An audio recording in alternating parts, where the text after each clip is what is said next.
Okay, hang on a second. Let me find my. Okay, got that. Find all your things. That's the ritual. Where's my things? Where's all my? Okay, where is my? Hang on a second. Let me find my. Okay, I got a link. Here, I'll get play-by-play. Beautiful. Gonna generate my tweet. Yes. So you're tweeting. It's so I can say hi to the red carpet audience now. Absolutely. Hi, red carpet audience. Welcome. Friday, the 20th of January, 2023. Hebsy and Toronto Mike here. The show, the podcast will be starting at 9:00 Eastern time. So go get your coffee ready or whatever you're doing. We've got a lot of people that stream this live, which is great. It's sort of like having, it's like having a radio show, right? Your live radio show. This is what's going on right now. And then for those who listen to the podcast, they're like, oh, maybe I should listen to the live stream. Maybe there's some stuff that I'm not getting. Right. Oh, so that's the advantage of having the red carpet show, as we like to say. Not that somebody's going to come by onto the red carpet, like surprising. Like, oh, what are you wearing today? Like, Mike, what are you wearing today? What do you got on today? What do you got on today? I got my Doug Flutie jersey on. We squeaked it out last weekend, and we got Cincinnati this weekend.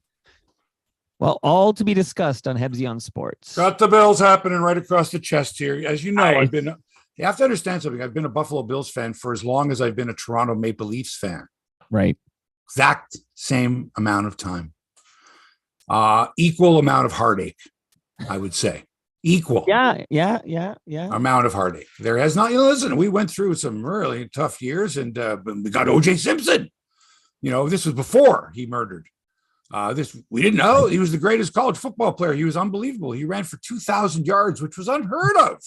Right. How could you know? Behind the electric company, the juice and the electric company. And I mean, it was awesome, man. And that was a new stadium. That was a new stadium that it's now Highmark Stadium. And they're going to building a new one right next door to it. But in the early 70s, that was a cool place to go. Orchard Park to see the Bills and OJ and, Joe Ferguson after that, and Jim Braxton. And I mean, I can go on. And then those 4 straight Super Bowls, AFC champions 4 years in a row. The Bills 4 years in a row. Right. Who does that? Nobody. I mean, if that were the fate of the Maple Leafs, not having, they haven't been to a final since 67. But if that been the fate of the Leafs, 4 times to the finals consecutively and 4 losses to 4 different teams. Oh my God. It's like everybody wins the cup except for Toronto. Right. So since 1964, I've been a Buffalo Bill. It would have been 63 actually, since I was a Bills fan. I knew I had heard about them in 63, but I didn't actually see them until 64. And the Leafs, the first Leaf game, the same thing, 64. I was 8 years old. Right. Okay. Well, amazing. And I'm trying to think of teams that get to 4 championships in a row, and it does happen, obviously, in hockey with the Islanders and the right. Oilers get to 4 in a row. I can't remember. They didn't. No. The Oilers were eliminated in an earlier round. They didn't lose in the final. They had lost to the Islanders in the final the year before. They had won their first 3. 2 in a row, and then because remember that own goal off the Steve Smith, Steve Smith's own goal, that was 86. Calgary won it that year. LeBron, 89. No, that 86. Sorry, Montreal won it that year. Calgary won it in 89. Right, that was the Patrick Waugh. Yeah, but the Miami Heat did with LeBron. They went to 4 in a row. They won 2, lost 2. Right, but going 4 in a row and lose, man. So just to let you know, I mean that Leaf fans, and I am one, to be a Leaf fan and a Buffalo Bills fan. Okay, for that many years, we're coming up on 60 years. Right. No, it is. This is 2023, 1963, 60-year anniversary. Wow. Wow. Oh my God. Did you retweet that tweet, Hebsy man? No.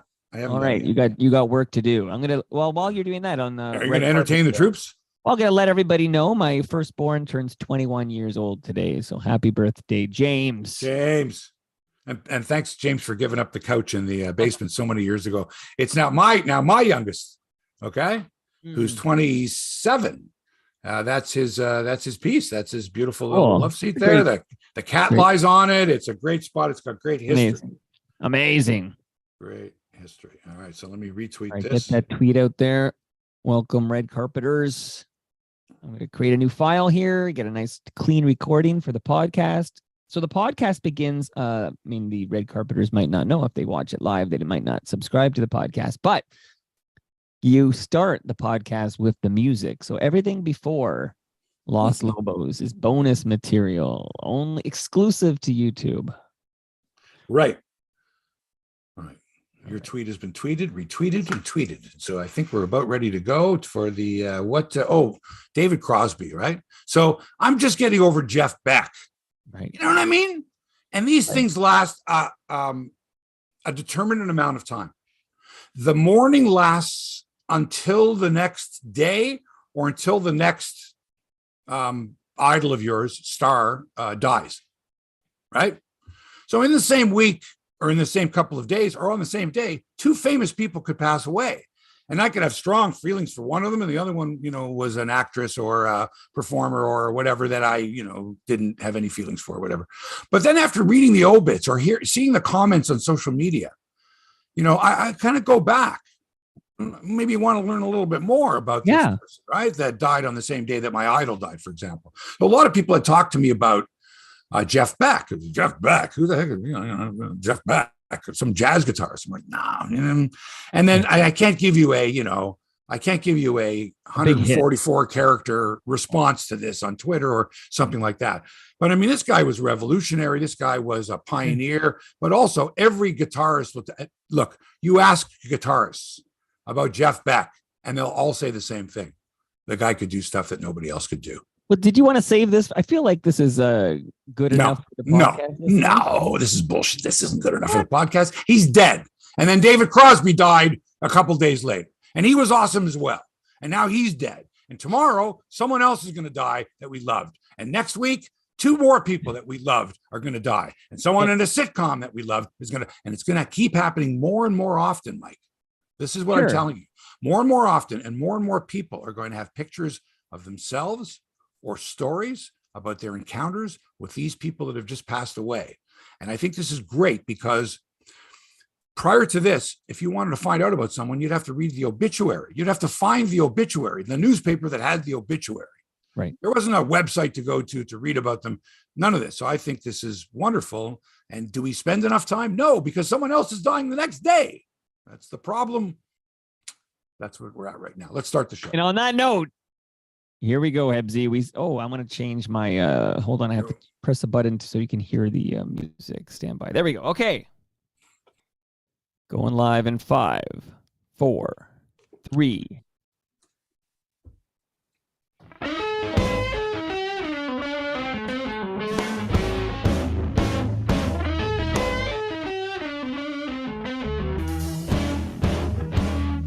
We let this just run the whole song? No.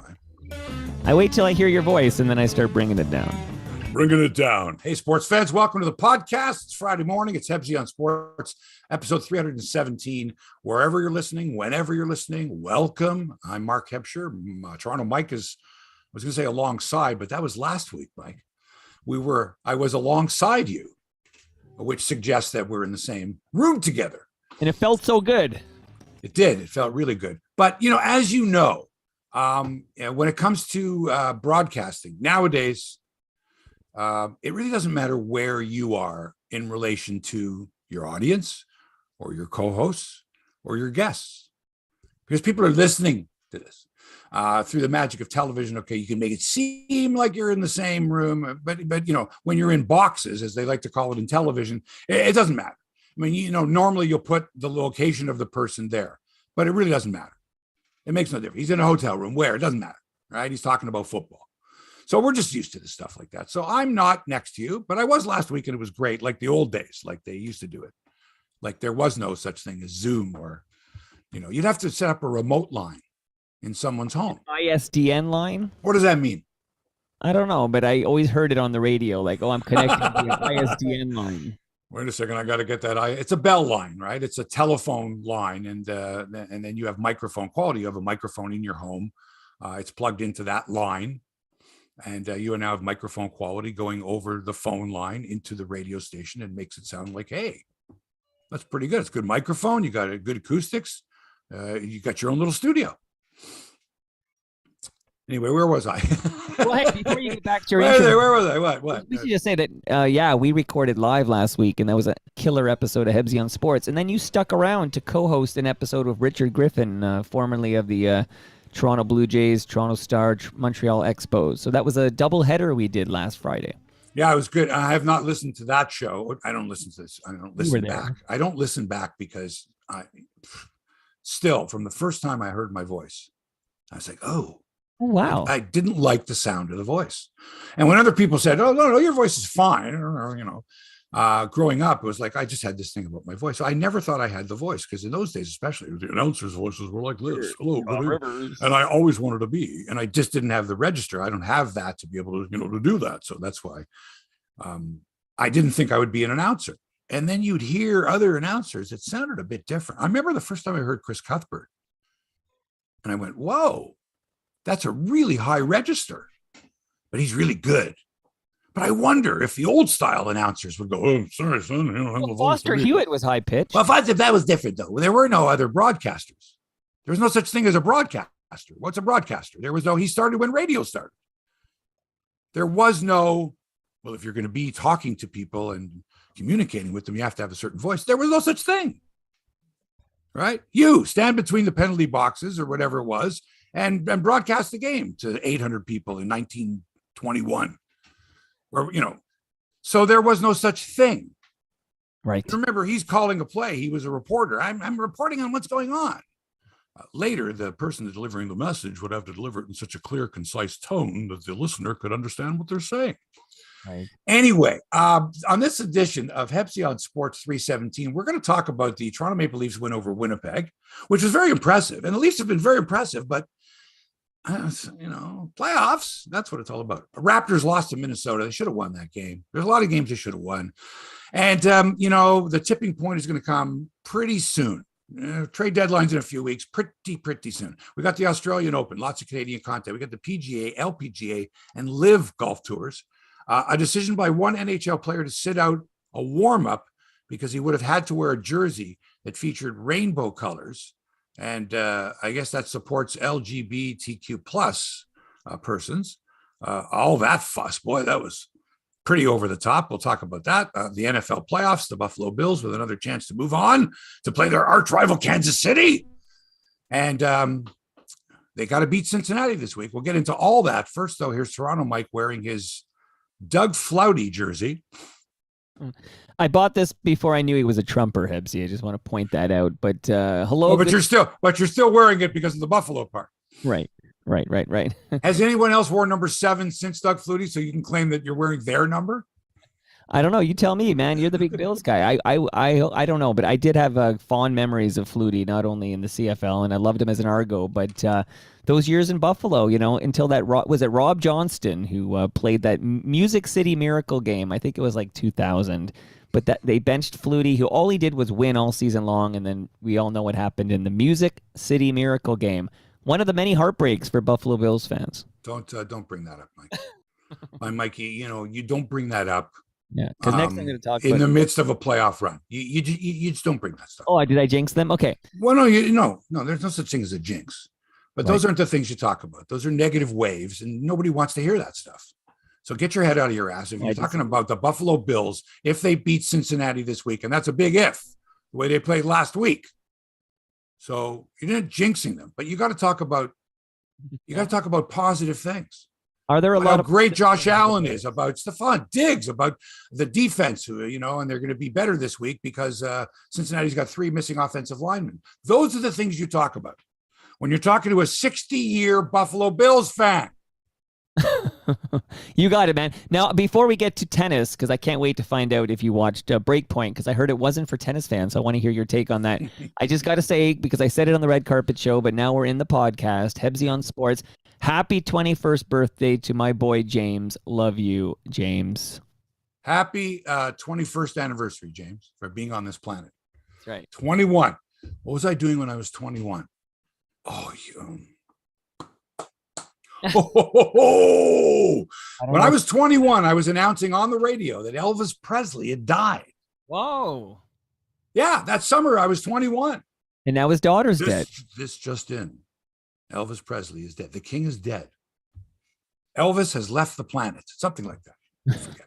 I have the Wow. tape somewhere. Me announcing Elvis has died, and then running out and getting every single Elvis album that we had at CKKW 1090 in Kitchener, Ontario, and playing it. That's what I was doing when I was 21. James, onward and upward, buddy. Whatever you're into, it's all good. Go for it. And hopefully nothing serious happens when you're on the air one day. My love for James to the love we see in tennis scores. That's not a good segue. I feel shame. Please take it over. I feel shame. You didn't go to broadcasting school, Mike. You became a podcaster, but you didn't go to broadcasting school. You know, where the book says, "Oh, you don't say those things. You don't. If you've got a cold, you don't tell your audience you've got a cold. You don't tell them you're sick. You don't tell them that, because then they're going to be sick, or they're going to feel sorry for you. You don't want that. Old stuff like that. It's data, not data. Don't forget, it's gala, not gala. These are things you remember, get drilled into your head in broadcast school. Don't do it this way. What are the what, who, what, when, where, why, how? Journalist, television, this, that, two shot, never. Don't dissolve from a two to one. Don't chocolate. All these things come back to me. I was around that age. I was about that age. Wow. Working, doing some radio. Changed my name. I had two different names on the radio. I worked for two different radio stations under two different names. What was your fake name? I can't say. One was Mark Walker. The other was Mark Johnson. But I got them mixed up one night. I was young. And then on the Guelph station, I got them mixed up with the Cambridge station. I got the names wrong, and somebody heard and said, "Hey," and I got fired from both. Now that's another thing. Name me someone who on the same day got fired from two jobs. Unrelated. This fellow right here. Let's start with tennis now. How's that for a segue? Okay. Yeah. Much better than mine. Okay, listen. So I've been watching, you know me, my job is to watch sports, a lot of sport. It's getting harder and harder because there's so much sports on television and everything is available. There isn't one sporting event that's not televised. Not one. Not one. My girlfriend's son plays in the Northern Ontario Junior Hockey League, the NOJHL. He plays for the Elliott Lake Red Wings. Shout out to Ryan DuPont in Elliott freaking Lake. All right? Playing up there, up in Hearst and Cochrane, Timmins, the Sioux. Okay? Sudbury. Man, you name it. Way up there. And even his games are on television. His games are televised. They got a guy sitting behind him, Mike. I think he controls the camera as well. It's not bad. But it's Northern Ontario Junior Hockey League with, 100 people in the stands.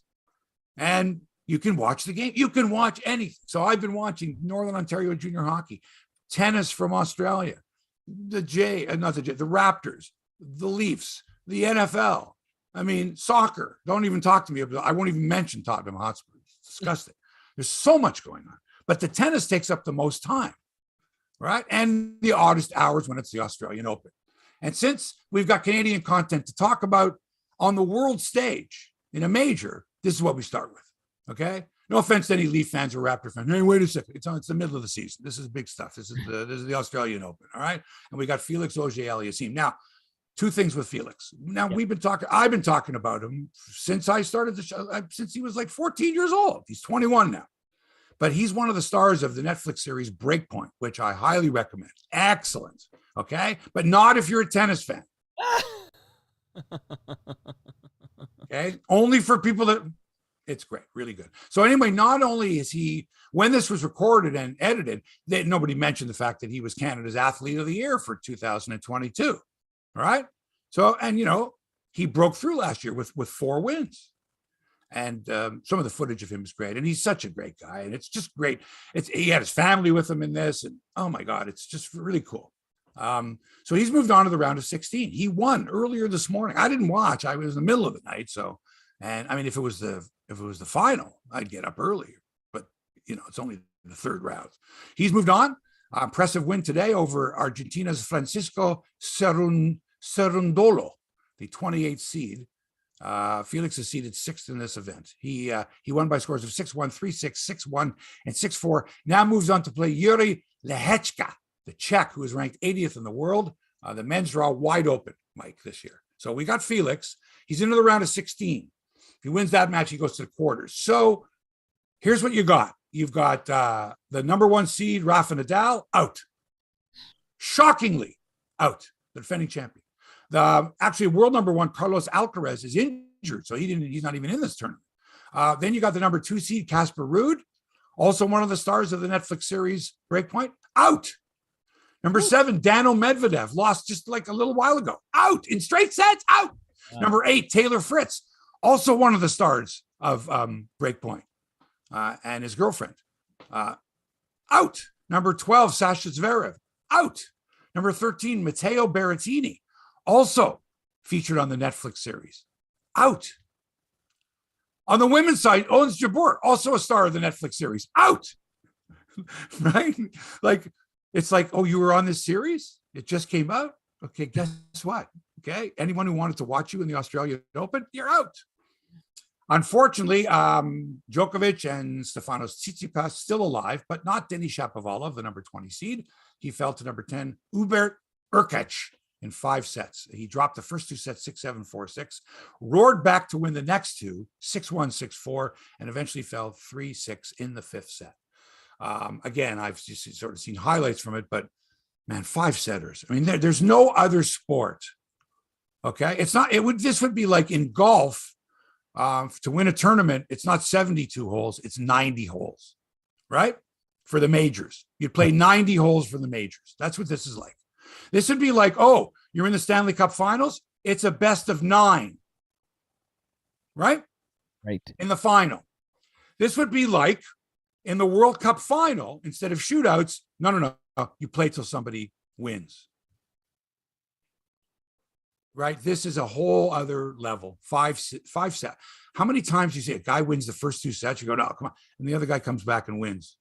Right. Wins the next 3. Like, it happens. It's happened a lot lately. And in fact, I watched a match the other morning, yesterday morning, I think it was. Andy Murray and what was his name? I got it here. Thanasi Kokkinakis. Holy cow. I get up at 7 a.m, Mike, and I'm flipping. And I'm looking to see, is this live or is this from last night? No, it's live on one of the TSN channels. And it's Andy Murray, who's got a bionic hip, right? And really it was Federer, Nadal, Djokovic, and Andy Murray was in there for a time until he got injured. As you know, there's your big 4. You can't beat these guys, right? And Andy Murray, these 2 guys are slugging it out. It goes 5 sets. It's 5 hours and 45 minutes. Mike, 5:45, but it's 4 a.m. in Australia. People are still there watching these guys. Wow. Right after the 5-hour mark, I think Andy Murray, or 4.5-hour mark, Andy Murray is like, I got to go to the bathroom. No bathroom break. Right? Like, you went back in the second set or whatever. No. And Andy Murray's like, I got to go to the bathroom. He's like, play on. I mean, holy cow. He's going to piss all over the court. 5 hours and 45 minutes. Mike, unbelievable. And then this morning, I'm watching Sebastian Korda beat Medvedev in straight sets. Medvedev, this guy doesn't lose hardly, but he doesn't lose in straight sets. 3 straight sets. And Sebastian Korda, his sister is battling Brooke Henderson, one of his sisters in the LPGA. The other sister's there too, right? Jessica Korda and Nelly Korda. And here's Sebastian Korda. Holy fuck, there's a family. Eh? Peter Korda, the former tennis player. He's got 2 daughters on the LPGA tour who are stars, and he's got an upcoming star, Sebastian, on the ATP tour. Fabulous, just great. Amazing. So is Felix the last Canadian man remaining? He's the last Canadian remaining. Right. Period. Because Bianca Andreescu and Lila Annie Fernandez both went out in the second round on the women's side. I did not know that. Yeah. You didn't know that, eh? Well, I knew Bianca lost because I was thinking of your flash in the pan statement, but I didn't know Lila lost. Okay, wait. Bianca lost to the world number 100. Layla lost to a better player. World number 100. I mean, come on. You can't lose to someone that's 60 spots above you. There's something wrong there. I mean, she looked really good in her first round match, but who is she playing? Again, it's the competition that you're up against. And the women's is like wide open now. Look what's going on in the women's. I mean, Ash Barty retires. Naomi Osaka is pregnant. She not played for a while. Paula Badosa stepped away. I mean, oh man, that's super wide open. What's going on? Owen Jabeur, she's out. It's crazy what's going on. Go Felix. Listen, you know what? The beauty of tennis nowadays is there's so many great players, really great players, that it's close, man. For a long time there, I explained to you, you couldn't beat these guys. Now these players can be beaten, right? The top seeds can be beaten. The top players can be beaten. It's wild. It's great. But what do you think about? Okay, so you are a diehard tennis guy. You're through it. I love tennis. But here's the thing, Mike. I love great competition, and it just seems to me that, a lot of the tennis matches I've been watching lately, that it's good competition. You can't pick a winner so fast. I'm not a bettor in that sense. Like, what are the odds? Who do I like? I'm interested in great tennis. I love good competition, and so I could be watching it. It doesn't matter who the combatants are, but if they're equal and they can both hit great shots, and it's compelling for me. It's compelling. And a lot of times I'm not picking a winner in that I'm rooting for this player versus that player. I just want to see great tennis. Like, really, I'm there to go. Like, if my guy gets beat or my girl gets beat, and it's a great shot. That's the beauty of tennis. I'm there to applaud. Like in golf, if somebody hits a great shot, it's not the person I'm following. I love it. I'm there for it. It's not a matter of that's my team, that's my guy, I don't have to have a rooting interest in a particular participant or participants, but just the beauty sometimes and the competition of the sport is what I love. It's the way I am. I'm a suck that way. It's been great. Keep watching. Go Felix, like you said. NFL playoffs this weekend. Speaking of which, the playoffs have just been great. Have they not? Like, who, Mike, who misses 3 extra points? There's one. Give me an equivalent in any other sport of a kicker missing 3, and not just missing, like shanking almost 3 extra points. I can't do it. I don't know. That's like a pro golfer, like hitting 3. No. What am I saying? That happens to golfers. You lose your drive. That's just, I can't think of anything. That would be like missing an empty net from, like a pro player missing like the empty net from center ice. Like wide open net, nobody covering you, and 3 misses from center ice. Like that, come on. Anyway, that's what I'm looking forward to. NFL playoffs this weekend got the Kansas City Chiefs a 9-point favorite against Jacksonville. That's tomorrow afternoon in one of the AFC games. Chiefs should win that one. Tomorrow night, the Eagles host the Giants. NFC East matchup in the playoffs. The Giants. The Gents against the Eagles. That should be a dandy. Philly favored by 7.5. Sunday at 3:00, the Buffalo Bills host the Cincinnati Bengals. Buffalo, only 5.5-point favorite. They did not impress me last week at all. Way too many turnovers. And their defense can be scored upon. I don't know.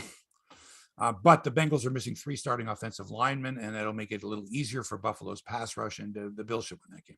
Sunday night, it's the Dallas Cowboys in San Francisco. The Niners are a 4-point favorite. The Niners should win this game easily, and here's why, Mike.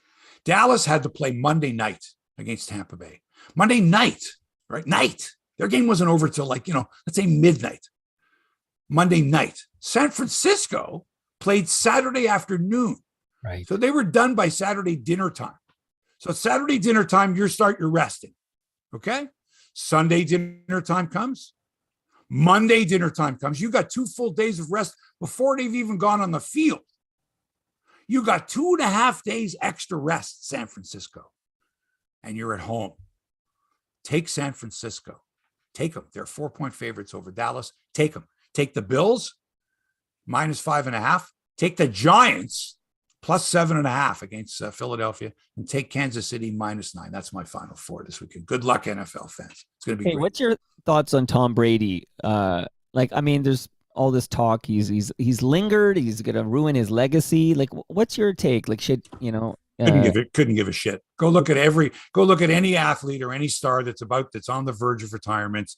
Go look at all of them, every single one. They waffle. I'm waffling. I might retire. I might not retire. I could retire. There might be one more year. So I don't want to hear it, because all that speculation last year, a year ago, he ended up coming back, and despite what the rumors are. So to wait to hear about someone's decision on their future, especially when you can retire and unretire nowadays, right, with impunity. I'm retiring. Well, I'm coming back. No, I told you this before, Mike. Once you say you're retiring, once you accept or give a retirement speech or accept a gift upon retirement, it's not like getting married and then divorced and someone says, "Hey, I want my wedding gift, the wedding gift I gave you back." You can't retire. So in your world, Mario, and then say, I'm unretired. Once you say you're retired, people cry. They wish you, they put a big tribute together for you. Sure. People shake your hand. They go, good luck in retirement. And then 3 months later, 6 months later, I'm unretired. There's got to be somebody at the gates to go, don't embarrass yourself. Don't do it. Stay retired. Anyway, let's be clear, ladies and gentlemen. There are no big games for the Toronto Maple Leafs. I'm sick of this. Big win, a big win. It's not. It's not a big game. It's not a big win.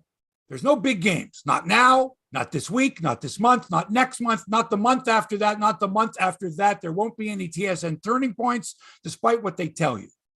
And with the exception of Mitch Marner's home consecutive points streak, or Austin Matthews' improbable run at 60 goals again because he got 2 last night, we're just going to have to wait until the Leafs play a game of substance, a game in which they can clinch a playoff series victory. Anything else, and it doesn't matter.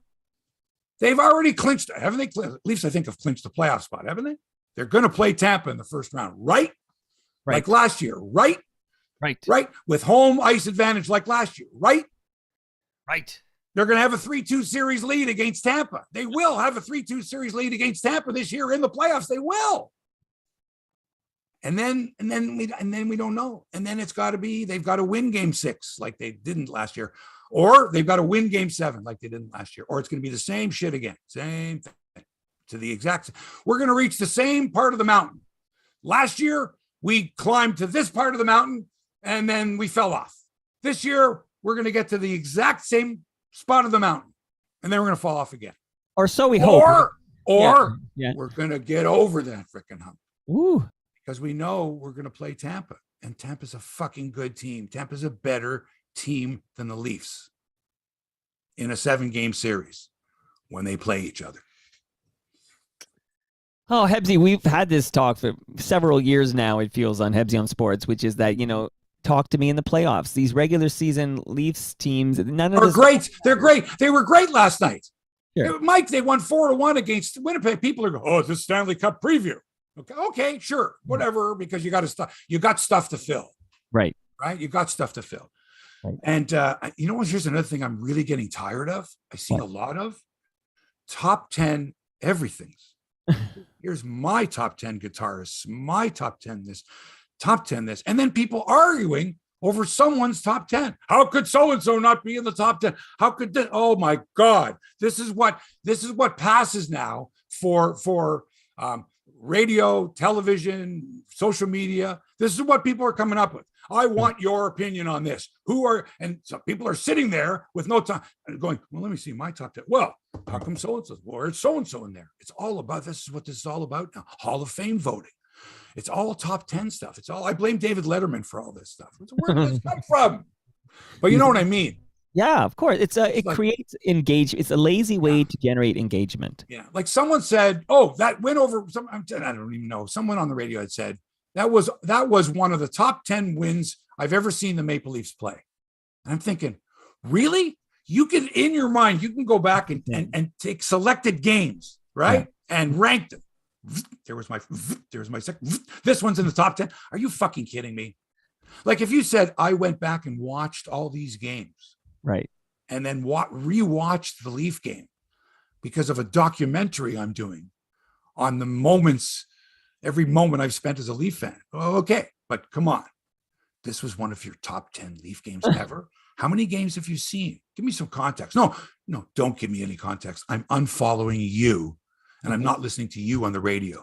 But, and there was another guy yesterday I'm listening to for an hour. I thought I'm listening on the Jeff Merrick show and I'm going, who's this guy?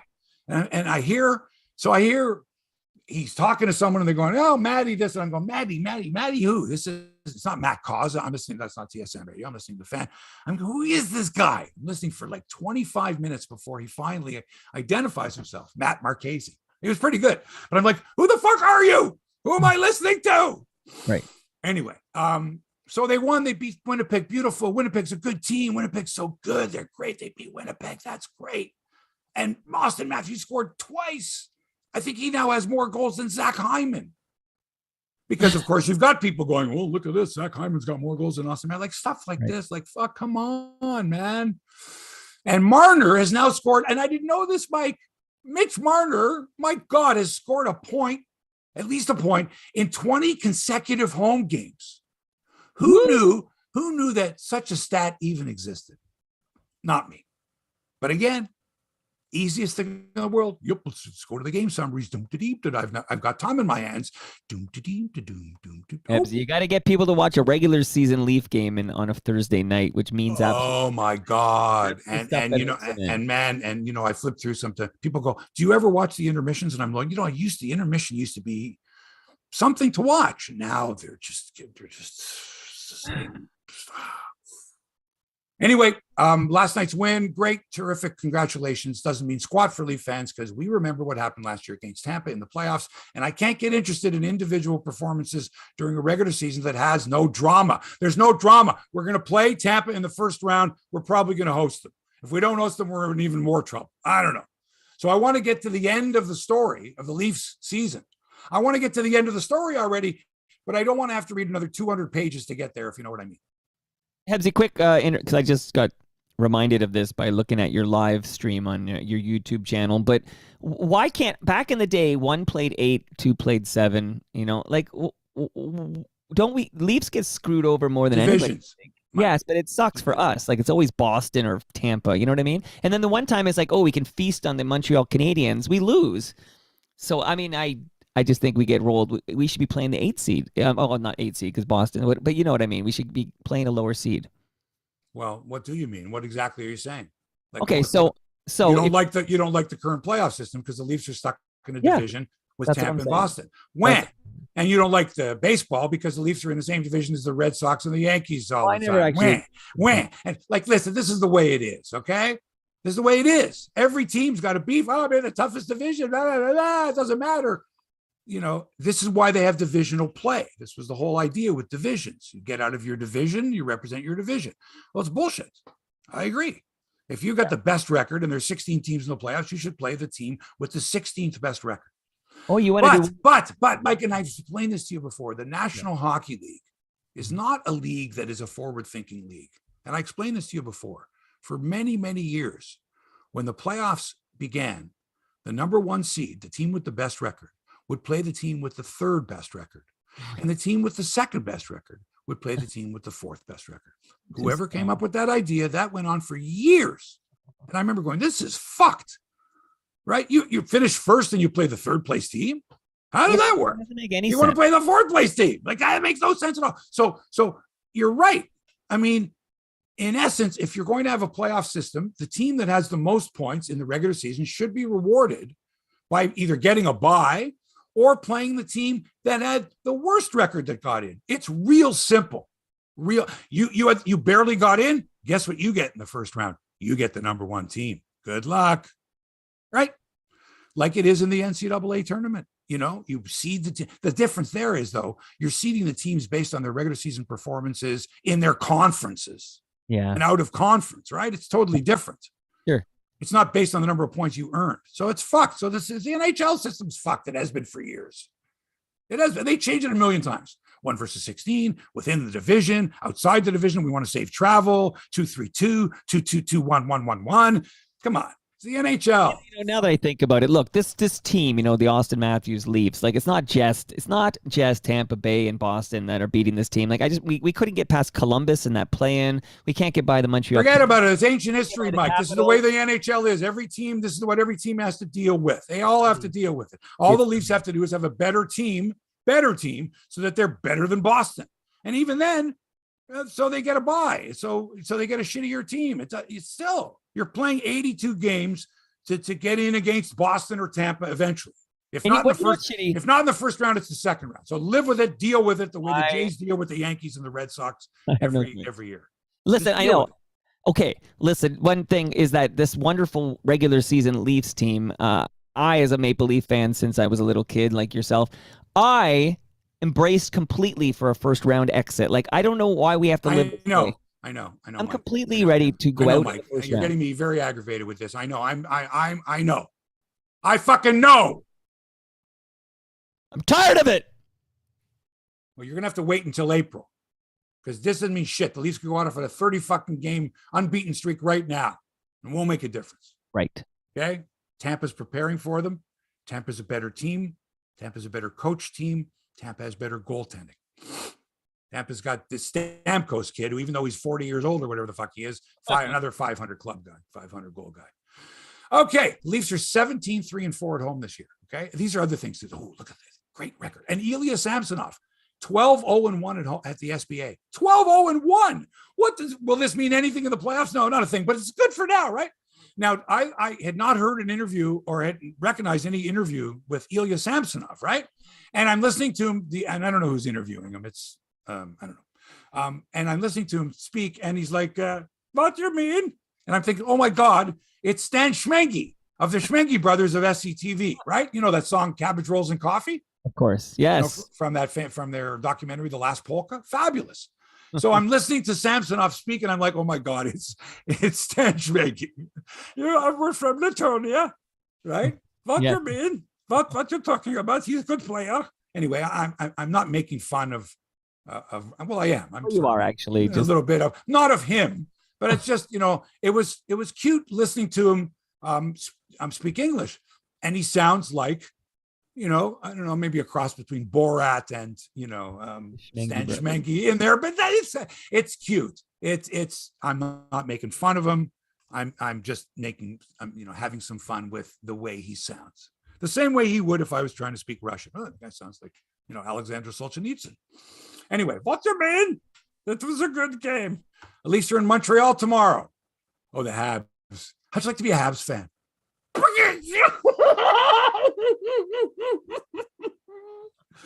The Habs, especially when they wear that blue uniform, right?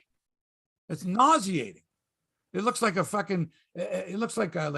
blueberry soda exploded. Horrible looking, just brutal. Leafs are in Montreal tomorrow. Then they're home to the Islanders Monday, home to the Rangers Wednesday, home to the Senators Friday, home to the Washington Capitals, and that Russian prick Alexander Ovechkin. Sunday afternoon at 5:00. Hope he breaks his leg. Now, the NHL, as I've mentioned, Mike, has never impressed me as a league, a forward-thinking league. They're not inclusive, even though they claim to be, and they're not transparent when it comes to issues such as, everything. Racism, sexism, diversity. They're a bunch of fucking liars, and never, ever, ever trusted the National Hockey League to make the correct decision. And because of that, you shouldn't be surprised that the league has not intervened, has not suspended Flyers defenseman Ivan the Terrible Provorov for having the gall to refuse to wear a rainbow pride jersey for warm-ups at the Flyers game on Pride night. I think it was Pride night, Mike. You know what? Here's another thing. I can't keep up with all the different, there's so many different nights saluting, different interests, let's say, right? But anyway, on this particular night, the Flyers players, on both teams actually had agreed to wear a Pride jersey for warmups. And Provorov said, I'm not going to wear it. It's against my religion, which is Russian Orthodox. And the Russian Orthodox, those who follow those, I want to get this right. Those who are observant do not recognize nor approve of homosexuality or any other lifestyle that is not heterosexual. The Flyers players apparently tried to change. I haven't gotten confirmation of this, but apparently not maybe all the players, maybe 2 or 3 of the players, key players, tried to talk Provorov out of this to get him to wear the jersey, and he was steadfast, said nope. And when they found this out, they said, all right, you're sitting out the warm-up, but you can play in the game. John Tortorella, you can play in the game. And people were really angry, really, really angry, screaming, okay? We want inclusivity, we want harmony, we want everybody to embrace gay pride and LGBTQ plus rights in the NHL and the NHL. And, well, you know what? Everybody has, except for this guy. So why make a big stink about this guy? Why take that? Why not look at the good that it's done and how many people are part of this inclusivity and how many people are benefiting as opposed to the one goofball, and not even, I wouldn't even say goofball, the one guy who said, look, and again, Sandy Koufax didn't pitch on Yom Kippur. The reasons were it was against his religious belief. A lot of people didn't buy that. What the fuck is that? It's the World Series. It's not that big of a stretch for this man to say. And I don't know how pious he is. And I do know the Russian Orthodox Church, and of which he is a subscriber. He's an observant Russian Orthodox. I don't know how observant, to what degree, his parents, his family, what would happen, how he would be looked at. I don't know. But I do know that he's entitled to say no. Without all this, you're a horrible human being and you're a gay basher. And I don't know if that's the case. He didn't come out and say, I'm anti-gay. He just said, I can't do it. I won't do it. I refuse to do it. And then his coach said, look, give him credit. He stands by his beliefs. And everybody else, or not everybody else, but some loud voices screaming, suspend this guy, fire John Tortorella. Where's the NHL? Well, come on. What did you really expect? Mike, what did you expect? Well, I think you're being awfully kind to this Ivan, the Terrible, as you call him. I'm not being kind. You're being awfully forgiving. I mean, you compared the Sandy Koufax. What's wrong with being forgiven? To me, what did he do wrong, Mike? To me, the refusal to wear the Pride jersey is an act of hate. No. I know. I'm saying to me. You're really, really looking at it the wrong way. He didn't come out. He didn't start this, right?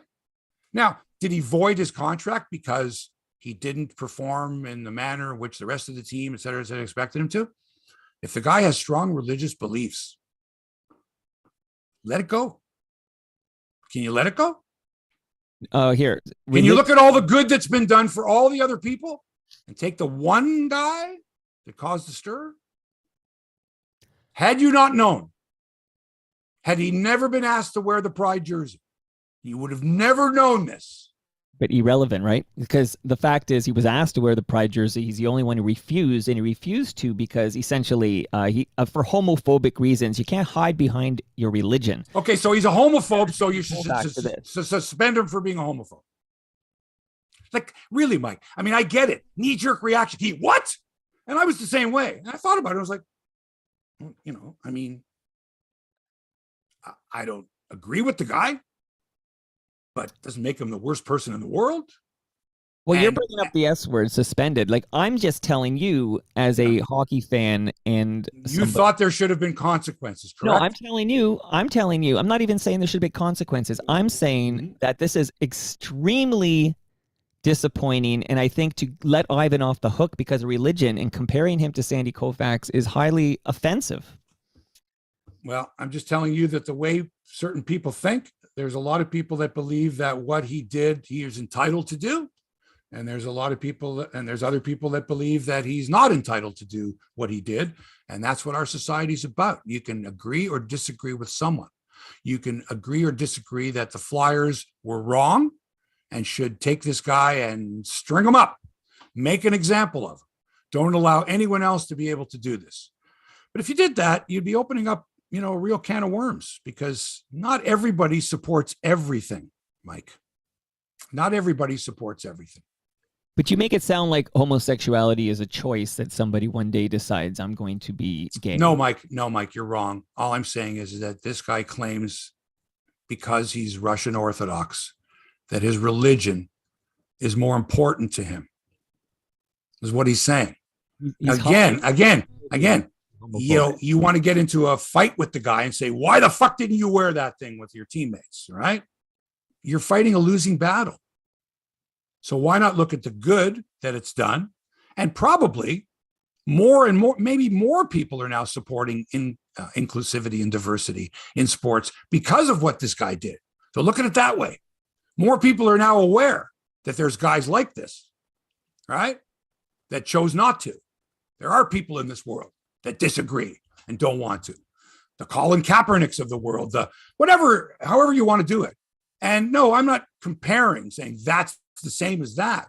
What I'm saying to you is when an individual takes a stand and the knee-jerk reaction is, that's fucking wrong, disrespectful, hang that fucking guy.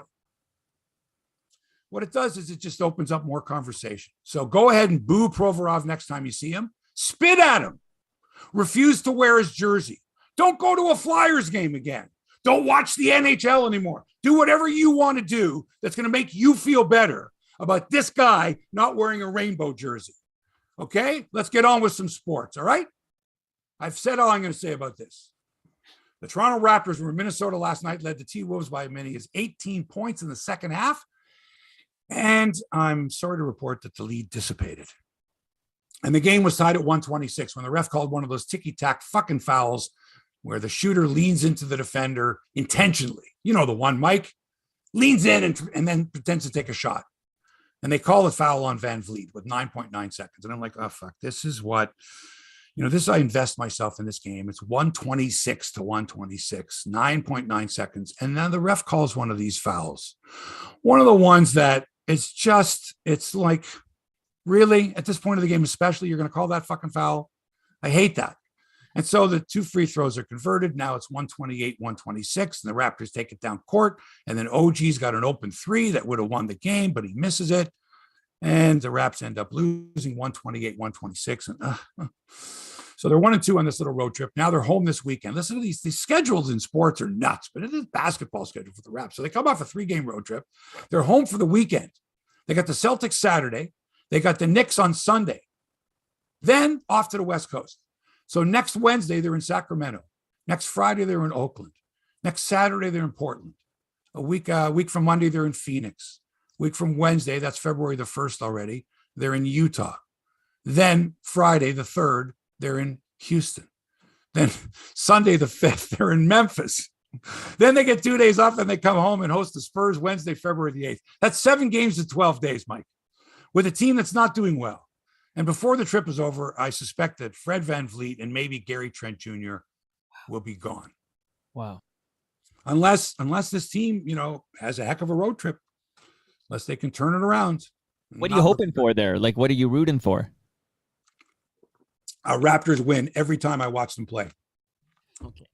I root for the Raptors to win. Your glass is half full. I love it. But I don't like the fact that you even what do you mean? What am I rooting for? Like, do you root for a Toronto team to lose? Fans that are hoping we go. No. You.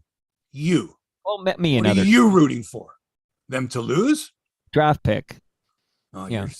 You're not a fan. I want a draft pick. You're not a fan. How can you watch them? You watch your team lose. You want to watch them lose? I can't. I want them to make every shot, and I want them to block every shot the other team takes. No exceptions. None. I don't want them to win by 8 or lose by 4. I don't care. I want them to win. I don't like my team. The Leafs, I want them to win every game. The Jays, every game. The teams I follow, I want them to win every game. Anybody who doesn't isn't a fan. Fuck it. Don't fuck off with no Leaf fan wants them to lose so that I have a draft pick. Well, not now. Not one. When we scorched the earth, you remember that when we got Austin Matthews and Mitch Marner back to back there. That was 100% Leaf fans rooting for a loss every night. Let's get a that's different because of the Peter Horacek and now that was just that was an kind of we hope they fucking lose so they can fire the coach. That's different. Wanting the team to lose so the coach gets canned, right? And then the whole fucking just throw it all away. That shit. You're not real Leaf fans. I disagree. But what I want to point out, hey, you're not a fan if you watch the team and hope they lose. End of story. Now, the Raptors are giving up way too many points. That's one of the reasons why they're losing so many games. NBA teams this year, this is how bad the NBA is, the defense is. Maybe not so good how good the offense is, just how bad the defense is. NBA teams are averaging 114 points per game scoring. That's the highest mark since 1969-70.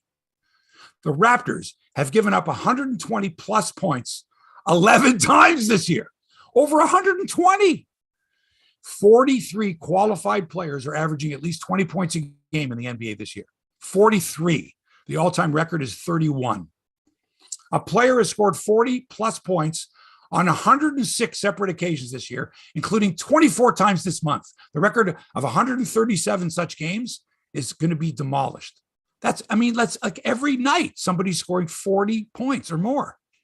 50-point games, the 50-point mark has been hit 16 times already this year, on pace to break the record for the most in one season that wasn't a Wilt Chamberlain season. That's 23. So 23 times in 2019, 2020. So more 50-point games by guys, more 40-point games, 43 players averaging at least 20 points. It used to be, Mike, if you averaged 20 points a game in the NBA, you were an all-star. Right? I remember when DeMar DeRozan at 20, he's going to be an all-star. He's averaging 20 a game. 43 players are averaging 20 a game. So that's the way basketball sort of reminds you of, like, you remember in like the early mid 80s or whatever, if a Blue Jays hit, let's say George Bell hits 27 home runs, like that was a really impressive number. 27 home runs, that was a great feat. And now the shortstop's going to hit 27 home runs. Yeah, well, you had Aaron Judge hit 60 homers. You had Austin Matthews score 60 goals, right? You've got, guys, receivers catching well over 100 passes a season. Records are made to be broken, I guess. Baseball, the Blue Jays unveiled some improvements at the Rogers Center this week for the selected media to view the dome and report back on the changes. Artist's conception of what it's going to look like. No longer, it's the actual, that's what it looks like. Like you see up there, that's the Corona rooftop patio. That's that. You can go get drunk up there. There's some nice views. And guess what we have at the concessions this year? We got Jamaican patties available. Jamaican, yamon. Ya Vladi. Cool, me bra. Oh, by the way, the Jays will also have Brandon Belt hitting from the left side. And this week he said the Jays should be favored to win the World Series. Oh my God. New look for the Rogers Center. New Blue Jays favored to win it. What do you think? Come on, what's he going to say? Of course he's going to say that, but no prognosticator is picking the Blue Jays to win the World Series. It's dark horse. We'll get on board, Mike. Go find out what the odds are. I haven't checked it out yet, but I don't think they're a World Series championship team, but I could be wrong. It's known to happen. Sure. In golf, Brooke Henderson owns the first round lead at the Tournament of Champions, being played at the Lake Nona Club in Orlando, Florida. Lake Nona. It's going to be an Italian mother, right? Nick Nona. Hey, Nona. Hey. Anyway, Brooke shot a 500 par 67 yesterday. Leads by one shot over Nelly Korda, sister of the aforementioned Sebastian Korda, who knocked off Daniel Medvedev today in the Australian Open. That's tennis. This is golf. I love it. There's only 29 golfers in the field, and only 8 of them, Mike, are Americans. So 29 golfers, 1 Canadian, Brooke Henderson, 8 Americans, and the rest from other parts of the world, cool. which I think is great. I mean, American domination, nobody likes that stuff. Although this year in tennis, although there's a couple of the Americans got eliminated, but Korda's an American. So Americans are doing quite well on the men's draw anyway in the tennis. So, but too many Americans is like, I don't know. They're kind of all the same. Huh? Sometimes you need a little international flavor, Not that Brooke Henderson being from Canada adds any international flavor. No. She's about as vanilla as they get. And that's not a bad thing, okay? Not a bad thing. Not a bad thing. On the men's side, it's the American Express tournament in La Quinta, California at the Pete Dye Stadium course. American David Thompson leads after a 10 under par 62. Top Canadian Adam Hadwin -4. He's tied for 42nd. And then you got Nick Taylor. He's tied for 85th. You got Taylor Pendrith. He's tied for 102nd. And you got Michael Gligic from Burlington, who's tied for 137th. How'd it go today, honey? I'm tied for 137th. Oh, that's nice. Maybe tomorrow you could be tied for 102nd, or you could be tied for 85th. It could be worse. You're playing on the PGA Tour. You're playing golf for a living. How bad can it be? And finally, the Live Tour is, or the Saudi Blood Money Tour, if you want to call it that, because Live really is Roman numerals for 54, and their tournaments are only 54 holes long. The Live Tour is getting some TV time this year. They signed a deal with the American network, the CW, to show all weekend coverage, just the weekend coverage. The CW, that's the network that has those kids soap operas, right? Those for I know what you mean, like young people's Dawson's Creek. I was going to say Dawson's Creek, but Dawson's Creek. There you go. Like shows like that. Right. Beverly Hills 90210, or, but yeah, that kind of network. Anyway, the CW will have the weekend rounds of all live events. However, the first round of each live event will be not available on television. However, will be streamed on the CW app. So you might want to get the CW app so you can stream the first round of the Live Saudi Blood Money Tour, which is competing. Oh yeah, for sure. Which is competing with the PGA Tour, which has really got its backup. Like we're the PGA Tour. Meanwhile, Live players are allowed to play in the Masters, and these guys are going to be rubbing elbows with. So these two tours, they had better learn to get along. All I know is it's good for golf. The more golf, the better. That's the way I look at it. Blood money be damned, right, Hebsy? The Saudi Blood Money Tour. Hi, everybody. This is Greg Norman. Hello, Greg Norman. And look, they got Cam Smith. They got they got some big names. Hey, Eugene Velitis, before you say goodbye, Eugene Velitis wants to know what you're drinking this morning. He wants some real Canadian water, but see the blue color here. This is it's that Mio. Oh yeah, the flavoring. It's Mio, and which, by the way, had the greatest ad campaign ever. I don't know, 5 years ago. Fantastic ad campaign. I can still see those Mio commercials. Great. And that's why I bought it. And it's good. I just mix it in with my water. Thanks for the question, Gene. And thanks to everybody for listening. That's it for episode 317 of Hebsy on Sports.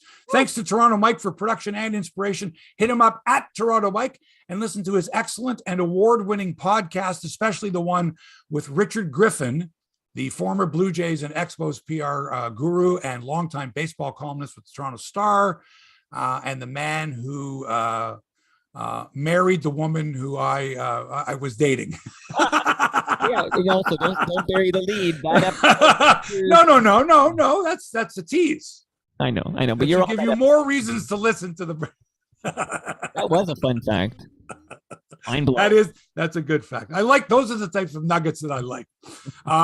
Anyway, thanks for allowing us into your headspace. Back with another exciting podcast, hopefully next week. Until then, so long for now.